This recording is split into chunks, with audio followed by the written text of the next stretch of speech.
إن الحمد لله نحمده ونستعينه ونستغفره ونعوذ بالله من شرور أنفسنا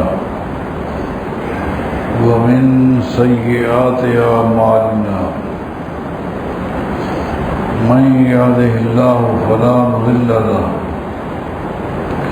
ومن يضلل فلا هادي له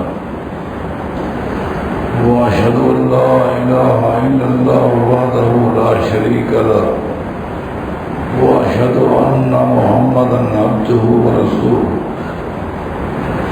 من يطع الله ورسوله فقد رشد واهتدى ومن يعص الله ورسوله فقد ضل وغوى أما بعد فإن خير الحديث كتاب الله وخير الهدي هدي محمد صلى الله عليه وسلم وشر الأمور محدثاتها وكل محدثة بدعة وكل بدعة ضلالة وكل ضلالة في النار. أعوذ بالله من الشيطان الرجيم. بسم الله الرحمن الرحيم. والسابقون الأولون من المهاجرين والأنصار والذين اتبعوهم بإحسان رضي الله عنهم ورضوا عنه.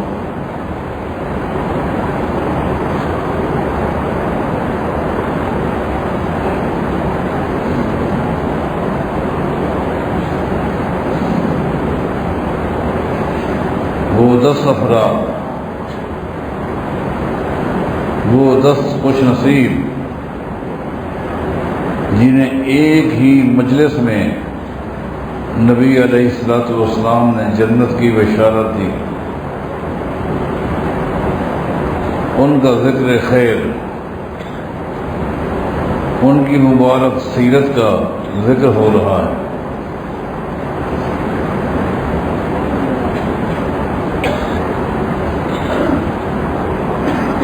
سیدنا زبیر بن عوام رضی اللہ عنہ، جن کے نبی علیہ الصلوۃ والسلام کے ساتھ بہت سارے رشتے ہیں، تعلقات ہیں،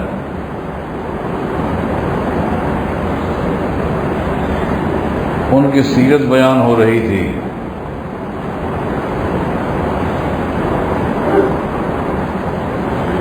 آج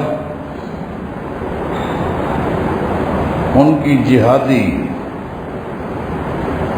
قربانیاں، کارروائیاں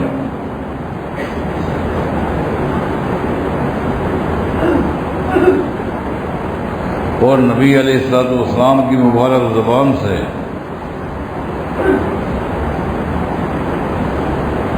مبارک کلمات سیدنا زبیر کے لیے نکلے ہیں، ان کا تذکرہ ہونا ہے۔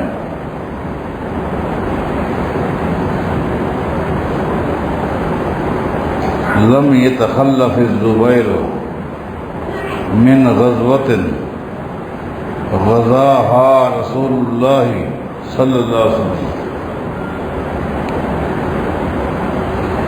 نبی علیہ الصلوۃ والسلام کی مبارک زندگی میں جتنے بھی غزوات ہوئے، کوئی ایک غزوہ بھی ایسا نہیں جس میں سیدنا زبیر شریک نہ ہوئے رضی اللہ عنہ۔ اور سیدنا زبیر بن عوام رضی اللہ عنہ کے جسم پر ایک درہم کے برابر بھی کوئی جگہ ایسی نہیں تھی جہاں دشمن کی تلوار کا، تیر کا، نیزے کا نشان نہ ہو۔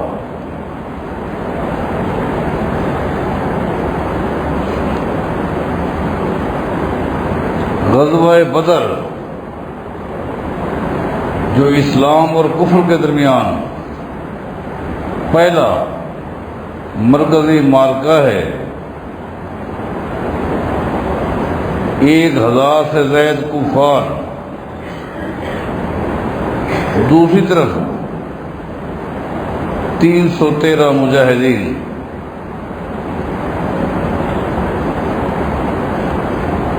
میدان بدر میں جب آمنا سامنا ہوا تو سب سے پہلے کافروں کی صفوں سے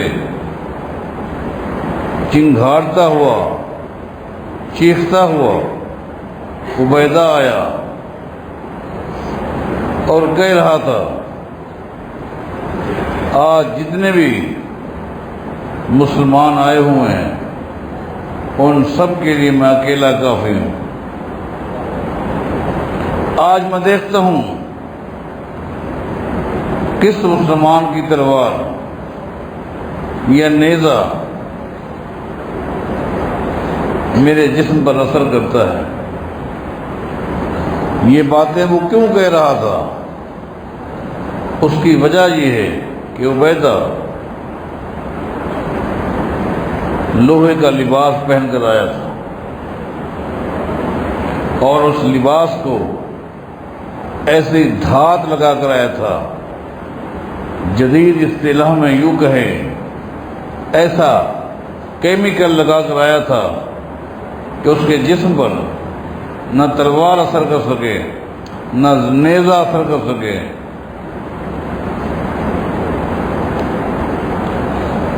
لا یرا منہ الا عینا،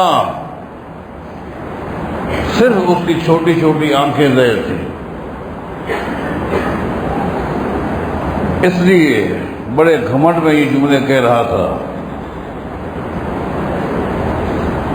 مسلمانوں کی صفوں سے سیدنا زبیر آئے رضی اللہ عنہ۔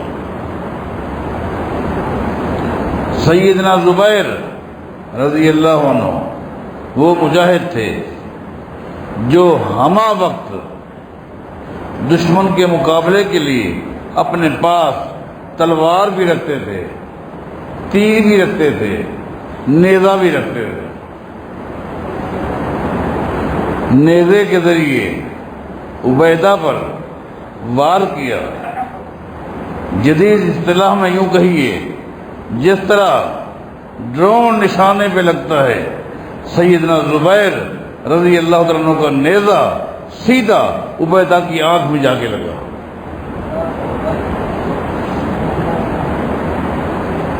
اور وہی نیزہ عبیدہ کی موت کا سبب بن گیا، ڈھیر ہو گیا۔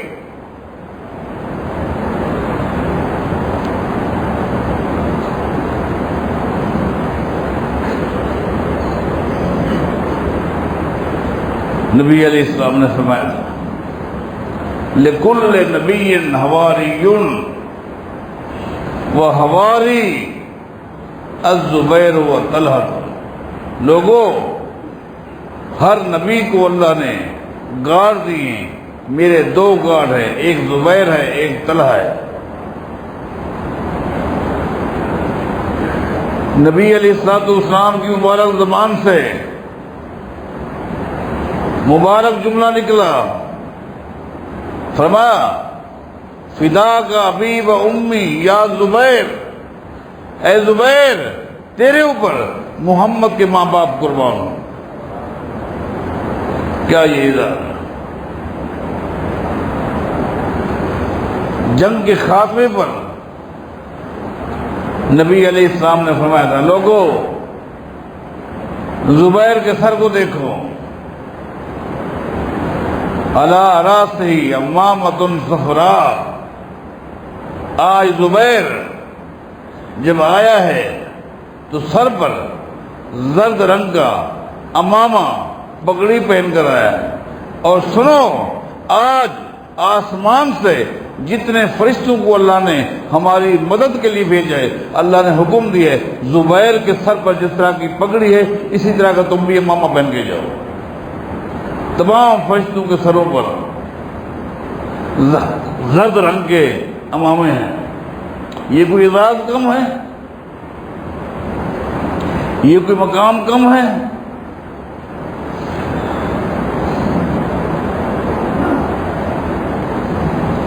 بعض خوش نصیب صحابہ ہیں جن کو نبی علیہ السلام نے ایک ایک موقع پر کہا تھا میرے ماں باپ پر قربان ہو، لیکن یہ تو وہ شخص ہے،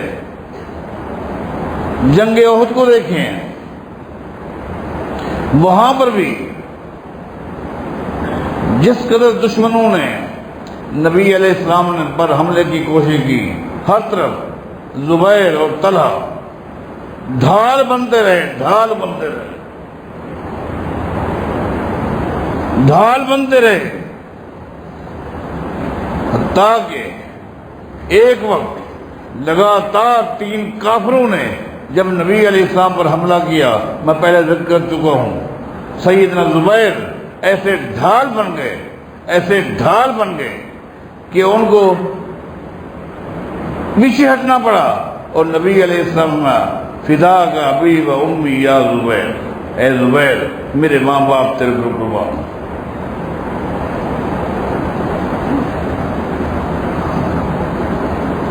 خندق کو دیکھیں،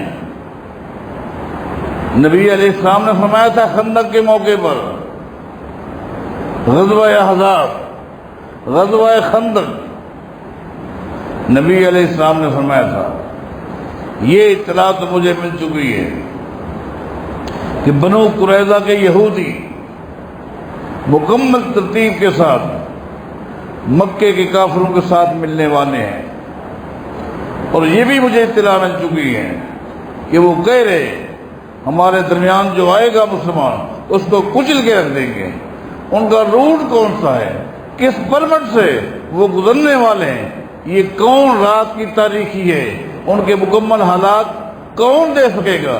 سید زبیر نے کہا میں ہوں۔ رات کی تاریخی میں بنو قریظہ کا پرمٹ، ان کا روٹ، ان کی ترتیب کی اطلاع دینا کسی کے بس میں نہیں تھی۔ رات کی تاریخی میں سب کچھ اطلاع دے کر لے کر آنے والا ہے تو سیدنا زبیر ہے رضی اللہ۔ آج زبیر کی اس کوشش اور کاوش کو دیکھ کر نبی علیہ السلام نے اپنا مبارک ہاتھ زبیر کے سر پہ رکھا اور فرمایا زبیر فدا کا بھی ہو، فدا کا بھی و امی یا زبیر، اے زبیر میرے ماں باپ تیرے پر قربان۔ ہر لڑائی پہ، ہر مارکے میں اسے یہ اعزاز اور شرف حاصل،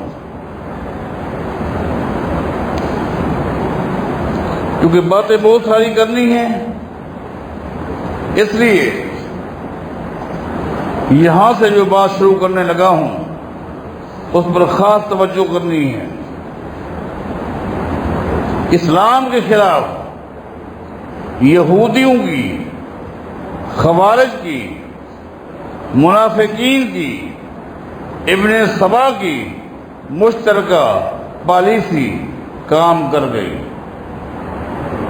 کام کر گئی، اور نتیجہ یہ نکلا کہ کفر کے خلاف لڑتے ہوئے مسلمانوں کو اتنا نقصان نہ پہنچا جتنا ان بدبختوں کی سازش کے نتیجے میں مسلمانوں کا جنگ جمل اور جنگ صفین کی شکل میں نقصان ہوا۔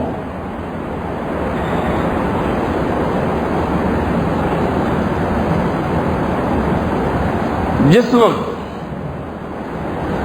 جنگ جمل اور جنگ صفین کا مطالعہ کرتے ہیں تو رونگٹے کھڑے ہو جاتے ہیں، دماغ کام کرنا چھوڑ دیتے، یہودیت کی مکاری سامنے آ جاتی ہے، منافقین کتنا نقصان پہنچا۔ آپ سوچیں کہ کہیں بھی آپ کو اتنا نقصان نہیں پہنچے گا جتنا منافقین نقصان پہنچیں، جو آپ کی صفوں میں شامل ہو کر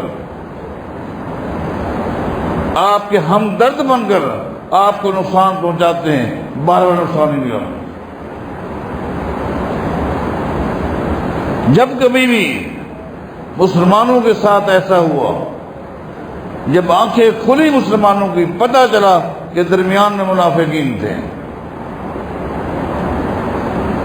بھائیوں کو لڑانا، برادریوں میں پھوٹ ڈالنا، قوموں کو لڑا دینا، کاروباری حوالے سے، کسی اور حوالے سے، یہ منافقین کی پالیسی رہی ہے اور آج تک ہے۔ یہی وجہ ہے، آپ دیکھیں کافروں کے لیے سورت نازل ہوئی، سورت الکافرین، کافرون، چند آیات پر مشتمل، لیکن سورہ منافقون کو پڑھیں، سورہ منافقون کو پڑھیں، سورہ بقرہ کے شروع میں کافروں کے لیے چند آیتیں ہیں، اس کے بعد لگاتار ساری آیات آپ کو منافقین کے بارے میں۔ اللہ فرماتا ہے ان المنافقین لفی الدرک الاسفل من النار، منافقین تو جہنم کے جتنے بھی طبقے ہیں سب سے نچلے طبقے میں ہیں۔ نچلے طبقے کا معنی سمجھتے ہو؟ کچھ لوگ جہنم کے اوپر والے طبقے میں ہوں گے، اپنی گناہوں کی سزا بھگتنے کے بعد جنت میں چلے جائیں گے۔ سب سے نچلے طبقے کا معنی یہ ہے انہوں نے کبھی نہ نکلنا ہے اور نہ جنت میں جانا ہے۔ اسلام دشمنی کام کر گئی، اور آج جنگ جمل کی شکل میں پہلا موڑ ہے کہ جہاں دونوں طرف مسلمان ہیں، اور آج پہلا موڑ ہے کہ سیدنا زبیر رضی اللہ تعالیٰ عنہ ایک طرف ہے اور سیدنا علی ایک طرف ہے رضی اللہ عنہ۔ تھوڑی دیر تک سیدنا زبیر رضی اللہ تعالیٰ عنہ میدان میں رہے، تھوڑی دیر کے بعد سیدنا علی نے آواز دی اور زبیر کو الگ بلایا اور کہا زبیر میں تمہیں اللہ کا واسطہ دے کر ایک حدیث سناتا ہوں، فلاں موڑ پر فلاں موقع پر تو تھا اور میں تھا، یہ محمد مصطفیٰ تھے صلی اللہ علیہ وسلم۔ نبی علیہ السلام نے آپ سے کہا تھا اتحب علی، اے زبیر دل سے بتا کیا تو علی سے محبت کرتا ہے کہ نہیں؟ تو نے جواب میں کہا تھا اللہ احب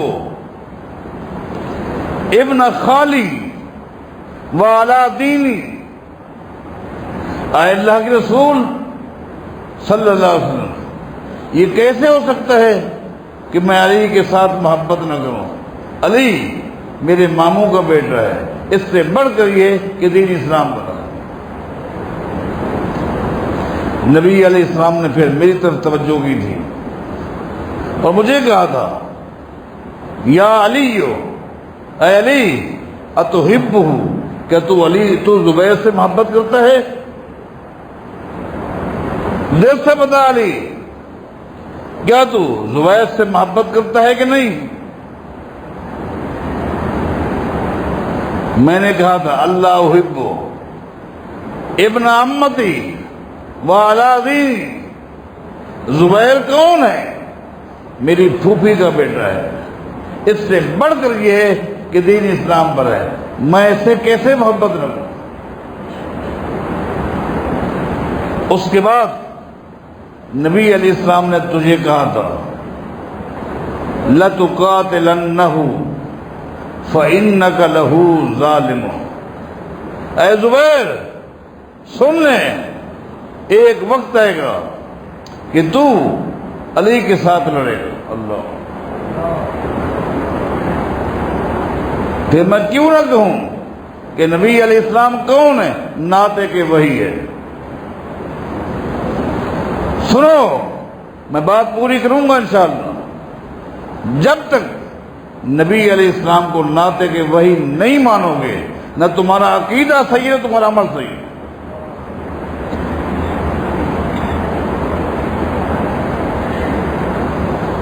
جب تک میرے پیغمبر کے بارے یہ عقیدہ نہیں بناؤ گے، وما ينطق عن الهوى ان هو الا وحی،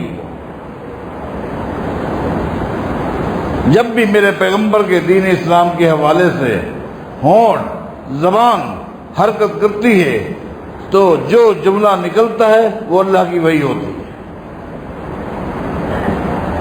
آپ عالم الغیب نہیں تھے، اس حوالے سے میں کہہ چکا ہوں. آپ ناطق وحی ہیں، ناطق وحی ہیں.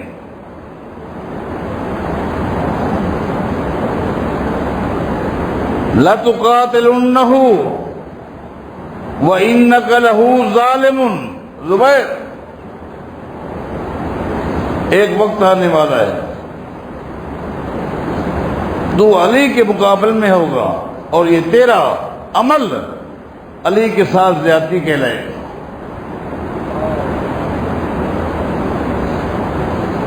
سیدنا زبیر کی آنکھوں میں آنسو آ گئے، رونے لگے.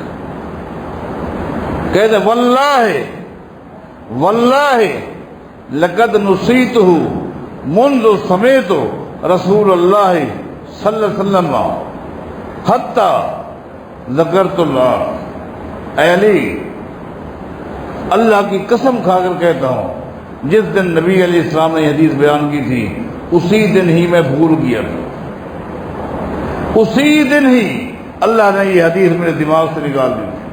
اور آج جب تو نے حدیث سنائی ہے، اس حدیث کا ایک ایک لفظ ایسے لگ رہا ہے کہ آج اللہ کے نبی سنا رہے ہیں. یاد آ گئی، سمجھ آ گئی بات، بالکل صحیح. اے علی، اللہ کی قسم نبی علیہ السلام نے ایسے کہا.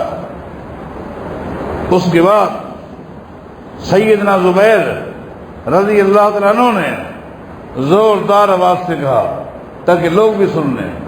مخاطب ہوئے علی کو، واللہ لا اقاتلک، میں اللہ کو گواہ بنا کہتا ہوں زبیر علی کے ساتھ نہیں لڑ سکتے.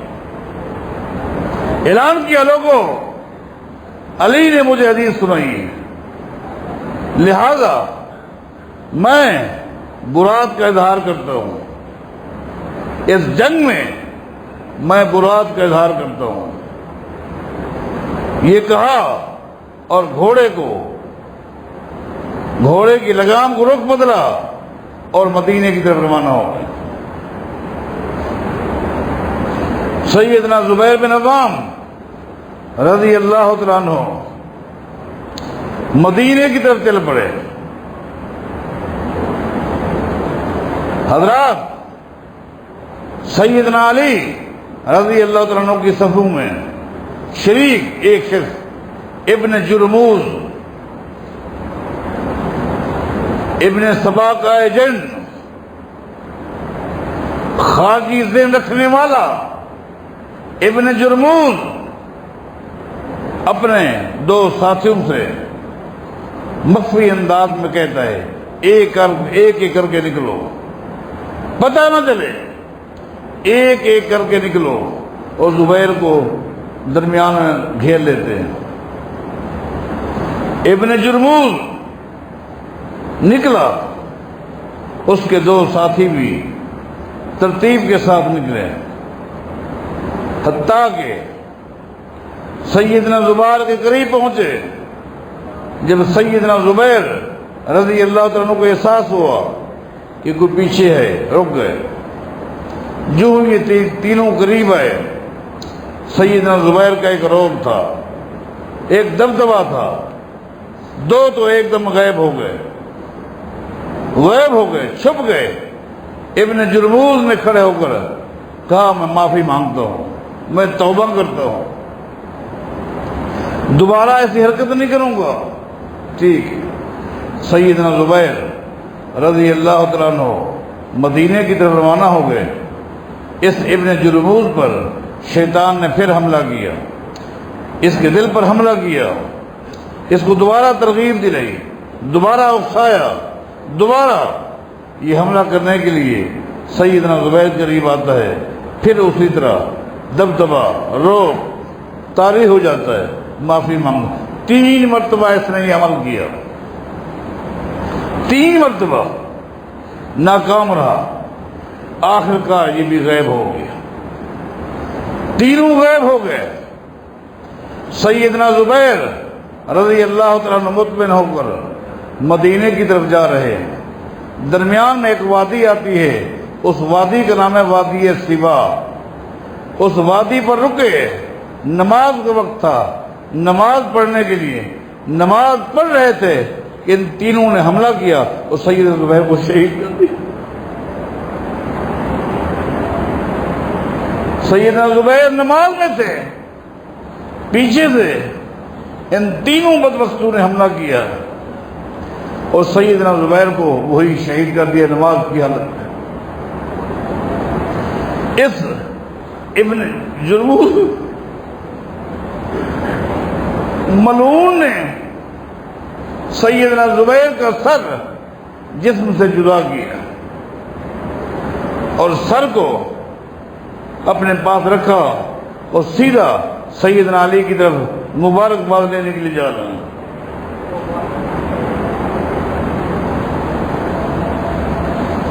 سیدنا علی رضی اللہ تعالیٰ عنہ کو لوگوں نے کہا یہ سامنے ابن جرموز زبیر کا سر لے کر کھڑا ہے، آپ سے ملنا چاہتا ہے۔ سیدنا علی نے فرمایا میری پھوپھی صفیہ کے بیٹے زبیر کے قاتل کو بشروہ بالنار، جہنم کی خوشخبری دے دو، بشروہ بالنار، اسے جہنم کی خوشخبری دے دو، یہ پکا جہنمی ہے جس نے زبیر کو جا کر شہید کیا۔ حضرات، یہ لڑائیاں جن میں مسلمانوں کا اتنا نقصان ہوا کہ کفر کے خلاف لڑتے ہوئے اتنا نقصان نہیں ہوا، لیکن دیکھیں سیدنا زبیر رضی اللہ تعالیٰ عنہ کو صرف ایک موقع پر نہیں، کئی موقعوں پر نبی علیہ السلام نے خالی جنت کی بشارت نہیں دی بلکہ شہادت کی بشارت دی ہے۔ اب سنو، دونوں طرف سے جو مسلمان اہل اسلام ان جنگوں میں مارے گئے، اسلام نے دونوں کو شہادت کی بشارت دی۔ اس پر بحث کرنے والوں، اس پر منفی ذہن بنانے والوں، نبی علیہ السلام نے ان لڑائیوں میں جو یہودیوں کی، منافقین کی، خوارج کی سازش کے نتیجے میں نکلی آئی، ان میں مرنے والے مسلمانوں کو شہادت کا درجہ نبی علیہ السلام کی زبان ہی اللہ نے دیا ہے۔ حضرات، صحیح مسلم پڑھیے، جامع ترمذی پڑھیے، ایک دن نبی علیہ السلام ہیرا پہاڑی پر کھڑے، ان رسول اللہ صلی اللہ علیہ وسلم کان علی ہیرا، صحیح مسلم کی حدیث ہے، نبی علیہ السلام ہیرا پہاڑی پر کھڑے تھے اور آپ کے ساتھ 6 صحابہ ساتھ تھے، ہوا و ابو بکر و عمر و عثمان و علی و زبیر و طلحہ، نبی علیہ السلام کے ساتھ یہ 6 صحابہ تھے، نام آپ نے سن لیے۔ ایک دم ہیرا پہاڑی ہلنے لگ گئی۔ اس طرح کا ایک واقعہ صحیح بخاری میں احد پہاڑ کے بارے میں آتا ہے۔ آج یہ واقعہ جو آپ کو سنانے لگا ہوں یہ ہیرا پہاڑی کا ہے، مسلم میں، ترمذی میں یہ واقعہ موجود ہے۔ ہیرا پہاڑی حرکت میں آ گئی، نبی علیہ السلام نے ہیرا پہاڑی سے کہا حرکت مت کر، حرکت مت کر، فما علیک الا نبی و صدیق و شہید، آج تیری پیٹھ کے اوپر 3 طرح کے لوگ موجود ہیں، ایک نبی ہے، ایک صدیق ہے، اور اس کے علاوہ 5 شہداء کھڑے ہو۔ اس موقع پر نعت کی وحی نے جہاں عمر بن خطاب کو شہادت کی خوشخبری دی، عثمان بن عفان کو شہادت کی خوشخبری دی، علی کو شہادت کی خوشخبری دی، طلحہ کو دی، وہاں زبیر کو بھی دی۔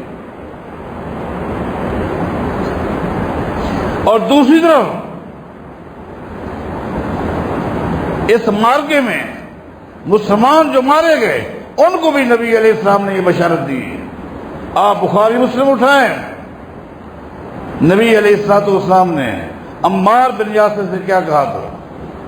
صحیح مسلم میں آتا ہے ایک دن عمار بن یاسر رضی اللہ تعالیٰ عنہ بیمار ہو گئے، اس قدر بیماری نے گھیر لیا، اس قدر گھیر لیا، حتیٰ کہ گھر والے یہی سمجھے اب سکرات لگ چکی ہے، آخری لمحات ہے، سکرات ہے، سب رونے لگ گئے۔ جب کسی بیمار کو، مرنے والے کو سکرات لگ جائے تو گھر والوں کی کیا کیفیت ہوتی ہے، خاندان کی کیا کیفیت ہوتی ہے؟ سکرات لگی ہوئی ہے۔ تھوڑی دیر کے بعد صحیح مسلم کی حدیث ہے سیدنا عمار بن یاسر کو ہوش آیا، دیکھا گھر والے سارے رو رہے، پوچھا ما یبکیکم، کیا مسئلہ ہے، کیوں رو رہے ہو؟ اتحسبون انی اموت علی فراش، لگتا ہے کہ تم اس لیے رو رہے ہو کہ میں شاید بستر پہ مر جاؤں گا۔ سنو، میری موت بستر پہ نہیں ہے۔ کیا ایمان ہے؟ یہ ہے ایمان بالحدیث۔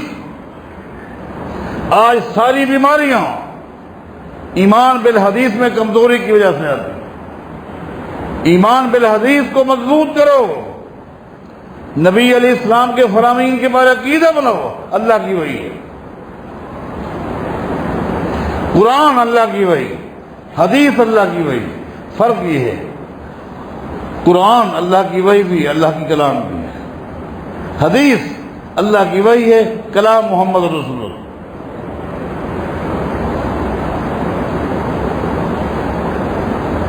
قرآن کریم میں نظری علم ہے، شریعت کا نظری علم ہے، حدیث میں شریعت کا عملی علم ہے۔ قرآن کریم میں اسلام کی تھیوری ہے، حدیث میں اسلام کا پریکٹیکل ہے۔ جب تک حدیث کے بارے یہ عقیدہ نہیں بناؤ گے اس وقت تک بندہ مسلمان ہو ہی سکتا۔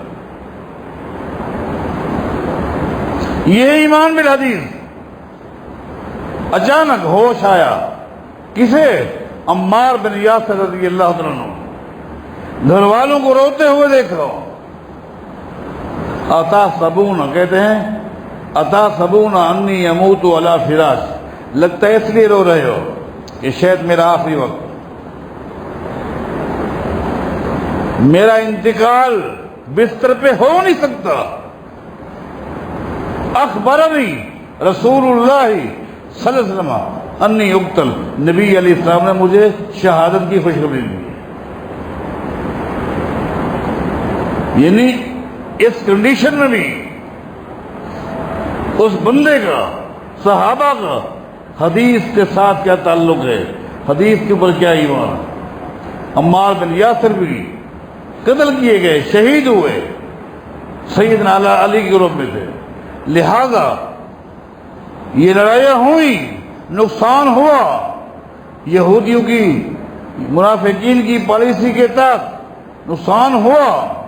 سیدنا زبیر رضی اللہ تعالیٰ عنہ کے حوالے سے یہ کہنا کہ میدان میں آگ بھڑکا کر بھاگ رہا تھا، استغفر، نبی علیہ السلام کی حدیث سن کر اپنے فیصلے کو تبدیل کیا۔ لوگوں، فیصلہ تھا، میدان میں آ چکا تھا، اپنی ذاتی سوچ سے جب اللہ کے نبی کی حدیث سنی، حدیث سن کر فیصلہ تبدیل کرنے والا کون ہے؟ سیدنا زبیر رضی اللہ عنہ۔ باقی یہ کہنا کہ زبیر تو وہ تھا زندگی میں کبھی اس کے حلق سے نبی علیہ السلام کی ایک حدیث بھی نیچے نہیں اتری. کہتے ہیں کوئی بھی سنی اپنی حدیث کی کتاب کھول کر کوئی ایک حدیث تو سنائے جس کا راوی زبیر ہو. ابو ہریرہ سے حدیثیں مل جائیں گی، ابن عباس سے مل جائیں گی، ابن مسعود سے مل جائیں گی، فلاں سے مل جائیں گی، زبیر سے تمہیں آج تک ایک حدیث نہیں ملے گی. یہ دلیل ہے کہتے ہیں کہ اس کے حلق سے کبھی نبی کی حدیث اتری نہیں تھی. لہذا آنے والا جمعہ جو آنے والا ہے، اگر اللہ نے مجھے زندہ رکھا تو صرف وہ احادیث جن کا تعلق مختلف ابواب سے ہے لیکن جس کے راوی سیدنا زبیر ہے، صرف آنے والا جمعے میں انشاءاللہ صرف خالی احادیث پڑھ کے سنوں گا انشاءاللہ، ترجمہ کرتا جاؤں گا انشاءاللہ. وہ احادیث جن کا تعلق کسی بھی چیپٹر سے لیکن حدیثیں وہ جن کے راوی سیدنا زبیر ہیں رضی اللہ عنہ. اقول قولی ھذا والحمد للہ رب العالمین.